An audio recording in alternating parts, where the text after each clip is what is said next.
यह एक बेहद दुखद और हृदय विदारक घटना है। आज सुबह 28 जनवरी 2026 को महाराष्ट्र के उप मुख्यमंत्री और एनसीपी के प्रमुख अजीत पवार का निजी चार्टर्ड विमान बारामती एयरपोर्ट पर लैंडिंग के दौरान क्रैश हो गया।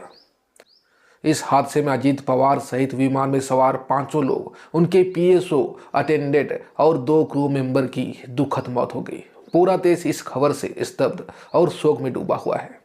अजीत पवार 66 वर्ष के थे। वे बारामती के अपने गढ़ में पहुंच रहे थे, जहां वे जिला परिषद चुनावों के लिए 4 जनसभाओं को संबोधित करने वाले थे। मुंबई से सुबह करीब 8 बजे उड़ान भरने वाला यह लार्जेट 45 विमान लैंडिंग के दौरान नियंत्रण खो बैठा और रनवे पर फिसलते हुए क्रैश हो गया। विमान में आग लग गई और कुछ ही पलों में वह आग का गोला बन गया। प्रत्यक्षदर्शियों के अनुसार धमाकों की आवाज गूंजी और आग इतनी भयंकर थी कि किसी को बचाना संभव नहीं हो सका। यह खबर जैसे ही फैली, महाराष्ट्र और पूरे देश में शोक की लहर दौड़ गई। प्रधानमंत्री नरेंद्र मोदी ने इसे असमय और गहरा दुखद बताया और कहा कि अजीत पवार जनता से जुड़े एक मेहनती नेता थे, जिन्होंने महाराष्ट्र की सेवा में अपना जीवन समर्पित किया। राहुल गांधी, मल्लिकार्जुन खड़गे, अमित शाह, एकनाथ शिंदे, देवेंद्र फडणवीस और अन्य सभी दलों के नेताओं ने गहरा शोक व्यक्त किया। महाराष्ट्र सरकार ने 3 दिनों का राजकीय शोक घोषित कर दिया है। अजीत पवार सिर्फ एक नेता नहीं थे, वे बारामती के लोगों के लिए राजा थे। सहकारी आंदोलन से निकले, जमीनी स्तर पर मजबूत पकड़ रखने वाले, गरीबों के हितों के लिए लड़ने वाले एक गद्दार व्यक्तित्व। उन्होंने महाराष्ट्र में 6 बार उप मुख्यमंत्री का पद संभाला। विभिन्न सरकारों में अलग अलग मुख्यमंत्री के साथ राजनीतिक उतार चढ़ावों में भी उन्होंने अपने दबदबा बनाए रखा। लेकिन आज जहां उनका किला माना जाता था, बारामती में ही उनकी जिंदगी का सफर इतनी अचानक और दर्दनाक तरीके से थम गई। उनके पीछे छूट गया है एक अधूरा परिवार।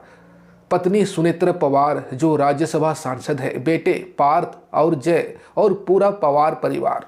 शरद पवार जी, सुप्रिया सुले और परिवार के अन्य सदस्य दिल्ली में बजट सत्र के लिए थे, लेकिन खबर मिलते ही वे बारामती के लिए रवाना हो गए। कल्पना कीजिए उस दर्द को, एक तरफ राजनीतिक लड़ाई, दूसरी तरफ पारिवारिक रिश्ते और अब यह अपूरणीय क्षति।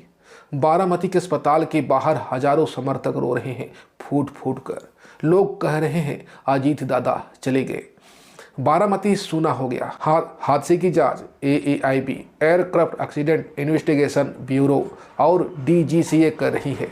ब्लैक बॉक्स मिलने पर कारण स्पष्ट होगा, लेकिन इस वक्त सिर्फ दर्द है, एक बड़े नेता, एक मजबूत स्तंभ के अचानक चले जाने का दर्द। अजीत पवार की याद में हम सब एकजुट होकर प्रार्थना करते हैं, उनकी आत्मा को शांति मिले और उनके परिवार को इस अपार दुख को सहने की शक्ति। यह खबर न केवल राजनीतिक बल्कि भावनात्मक रूप से भी पूरे देश को झकझोर गई है। एक ऐसे दौर में जब हम विकास की बात करते हैं, ऐसे हादसे हमें याद दिलाते हैं कि जिंदगी कितनी नाजुक है।